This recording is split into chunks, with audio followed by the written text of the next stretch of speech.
बिस्मिल्लाहिर्रहमानिर्रहीम। अस्सलाम वालेकुम दोस्तों, कैसे हैं आप सब। मैं हूं जाज़ अंसारी और आप देख रहे हैं जाज़ अंसारी फूड सीक्रेट्स।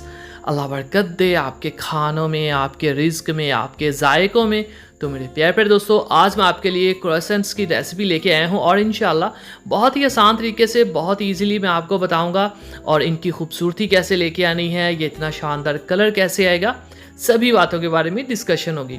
तो आइए रेसिपी की तरफ। सबसे पहले बिस्मिल्लाहिर्रहमानिर्रहीम, अपने प्यारे से बाउल में हम एक मग लेंगे नीम गर्म दूध का। और नीम गर्म दूध का ये फ़ायदा होता है कि जो डो आप 15 मिनट में तैयार करते हैं ये 5 मिनट में तैयार हो जाती है। और इसके अंदर हम पिसी हुई चीनी 2 टेबलस्पून ऐड करेंगे।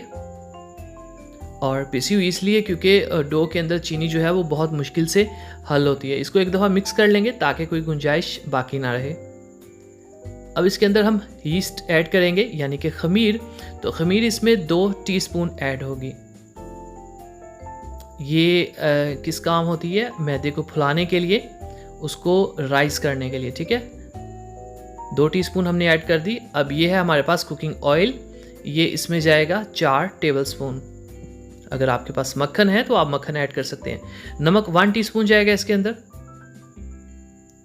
और अब इन सब चीज़ों को हम पहले अच्छी तरह से मिक्स कर लेंगे। और देखें, अगर लिक्विड में ये सभी चीज़ें पहले मिक्स कर लेना तो फिर डो के अंदर ये चीज़ें बहुत आसानी से मिक्स हो जाती हैं।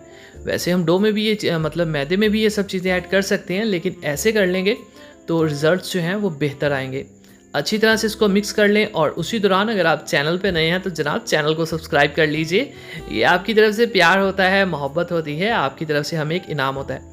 तो ये एक छोटी सी टिप है कि पहले लिक्विड में सभी चीज़ों को अच्छी तरह से एक जान कर लिया जाए और बाद में इसमें मैदा ऐड किया जाए। अब इसके अंदर मैं 2.5 कप मैदे के लूँगा, मतलब कि 400 ग्राम मैदा। और मैदे को जब भी यूज़ करें छान कर अच्छी तरह से फिर यूज़ किया करें, ठीक है। अब हाथ से इसकी हम जो है डो बना लेते हैं बहुत अच्छी सी। तो यहाँ पे अगर आपने नीम गर्म दूध नहीं लिया, ठंडा दूध लिया है, तो आपको 12 से 14 मिनट लगते हैं डो बनाने में, अच्छी डो जो होती है। और अगर आप नीम गर्म लेते हैं पानी या दूध तो उससे डो बहुत अच्छी बन जाती है। ये देखें आप, शुरुआत में ही वो डो है जो है वो काफ़ी नरम है। तो डो को आपने बहुत पतला या बहुत हार्ड नहीं करना। ये देख लें आपके सामने इसकी कंसिस्टेंसी क्या है। अब इसको राइस करने के लिए एक बहुत अहम टेक्निक होती है, वो मैं आपको बताता हूँ, वो आपने ध्यान से उसको सुनना है। डो हमने तकरीबन 8 मिनट अच्छी तरह से गूंद ली है। और अगर ये ठंडा पानी होता तो हमें इसमें 12 से 15 मिनट लग जाते। अब इसके ऊपर आपने ऑयलिंग कर देनी है, ऑयल लगा देना है साइडों पे भी, ऊपर भी। और ऊपर आपने रख देनी है प्लेट ताकि ये एयर टाइट हो जाए। अगर आपके पास डिब्बा है तो आप उसके अंदर रख लें, वो भी बेहतर है। तो माशाल्लाह अल्हम्दुलिल्लाह, देखें जी मेरे अल्लाह की शान, जस्ट आधे घंटे में डो जो है वो राइस होगी। इसको आपने फ्रिज में नहीं रखना, इसको गर्म जगह पे रखना होता है, ठीक है, तब ये जल्दी राइस हो जाती है। और अगर राइस ना हो तो मज़ीद इसको आधा घंटा पड़ा रहने दें, तकरीबन 1 से 1.5 घंटे में ये डन हो जाती, चाहे सर्दियाँ भी हो। अब आपने इसकी एक रोल सा बना के इक्वल साइज़ में इसके पीसेस कर लेने हैं, तकरीबन 8 से 10। ये देखिए आप, इक्वल साइज़ होना चाहिए, वरना अगर छोटे बड़े हुए तो ये प्रॉब्लम आ जाएगी हमें रेसिपी में। ठीक हो गया। अब आपने एक एक पीस को पकड़ के इसका पेड़ा कर लेना है। बहुत आसानी से छोटे साइज़ का पेड़ा हो जाएगा इसका। मैं आपको जो मोस्ट इजी वे है ना, सबसे आसान तरीका, वो वाला बताऊंगा क्रोसेंट्स बनाने के लिए। तो ये देखें जी, बहुत आसानी से इसका आपने बिल्कुल राउंड पेड़ा कर लेना है। ये लें जी, इसी तरह हम सारे इसके एक दफ़ा पेड़े कर लेंगे ताकि काम में आसानी हो। और स्टे वगैरह कोई नहीं देना आज आपने, ठीक है। तो ये देख लें जी, हमारे 10 पेड़े हुए हैं। तो अब हम क्या करेंगे, अब हमने इनको बेल लेना है। थोड़ा सा डस्टिंग कर लेंगे मैदे की। और ये लें जी, बिल्कुल बारीक सी इसकी हम एक रोटी सी बेल लेंगे। अगर आपको हाथों से बेलना आता है तो वो सबसे बेस्ट है। ये देखें जी, बहुत आसानी से इसकी हमने रोटी जो है बेल ली है, बारीक सी, बिल्कुल बारीक। अब हमने क्या करना है, एक प्याली में 5 टेबलस्पून कुकिंग ऑयल लेना है और उसमें 2 टेबलस्पून हमने मैदे के डाल देने हैं। अच्छी तरह से इसको कर लेना है मिक्स। एक लेई हमने बना लेनी है क्योंकि इन रोटियों के बीच लगानी है, ये आपस में जुड़नी नहीं चाहिए। अब हम इसको इसके ऊपर लगा देंगे। अगर आपके पास मक्खन अवेलेबल है तो आप मक्खन यूज़ कर सकते हैं, कुकिंग ऑयल अवेलेबल है तो वो यूज़ कर लें, कोई ऐसी बात नहीं होती, ये बस आपकी अवेलेबिलिटी पे है। अच्छी तरह से इसको हम ग्रीस कर देंगे और एक दूसरी रोटी भी इस तरह से हम बेल लेंगे। ये लें,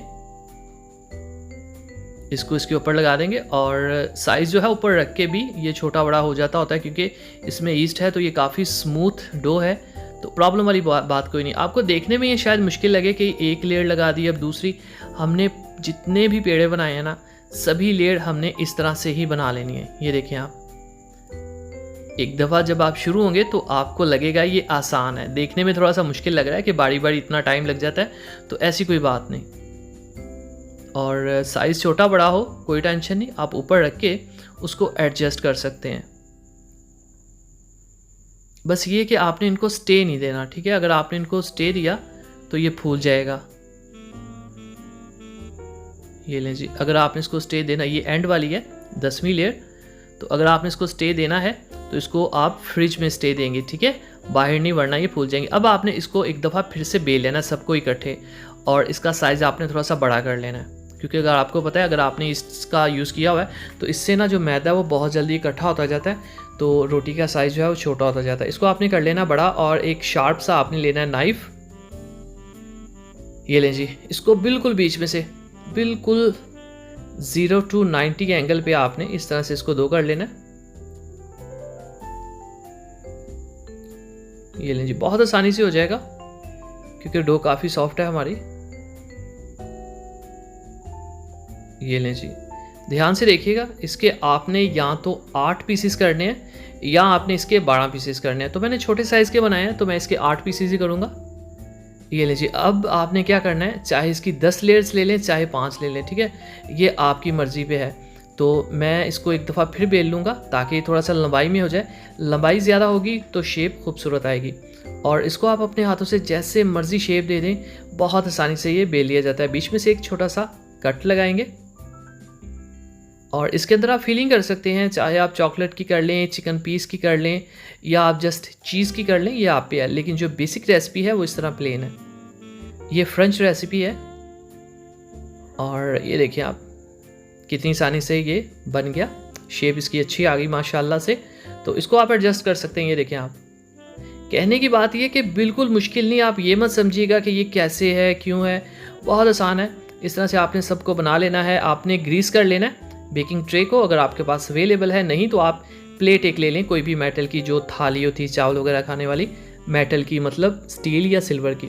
ये हमारे पास है अंडे की जर्दी, ये कमाल करेगी कलर का, और एक क्रिस्पीनेस इसके ऊपर ना आ जाएगी, ये ऊपर से थोड़े से क्रंची हो जाएंगे। अच्छे से काफ़ी सारा लगाना आपने, ठीक है? और सबको लग चुका है जो अंडे की जर्दी है।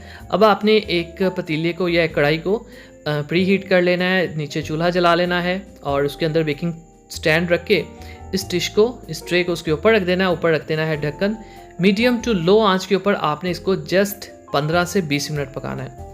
यहाँ पे हो चुके हैं कोई 7 से 8 मिनट। ये देखें जी, पर अभी ये क्रंची नहीं हुए, तो इसको हम वापस रखेंगे, 20 मिनट बाद देखते हैं। तो यहाँ पे 20 मिनट हो चुके हैं। बिस्मिल्लाहिर्रहमानिर्रहीम। तो माशाल्लाह जी, आइए इसको प्लेट में निकालते हैं और फाइनल लुक की तरफ चलते हैं। तो माशाल्लाह अल्हम्दुलिल्लाह, देखें जी मेरे अल्लाह की शान, उसकी रहमतें, नेमतें और बरकतें जो दी उसने हमारे हाथों में, हमारे खानों में। इसको थोड़ा सा ज़्यादा कुक करना आपने, फिर ये ऊपर से थोड़े से क्रिस्पी हो जाएंगे और अंदर से सॉफ्ट रहेंगे। तो दोस्तों, अगर आपको लगता है मैंने आपको कुछ भी सिखाया तो प्लीज़ जनाब चैनल को ज़रूर सब्सक्राइब किया करें और वीडियो को लाइक किया करें। ये वो इनाम होता है आपकी तरफ से हमें, जिससे हमारी हौसला अफजाई होती है।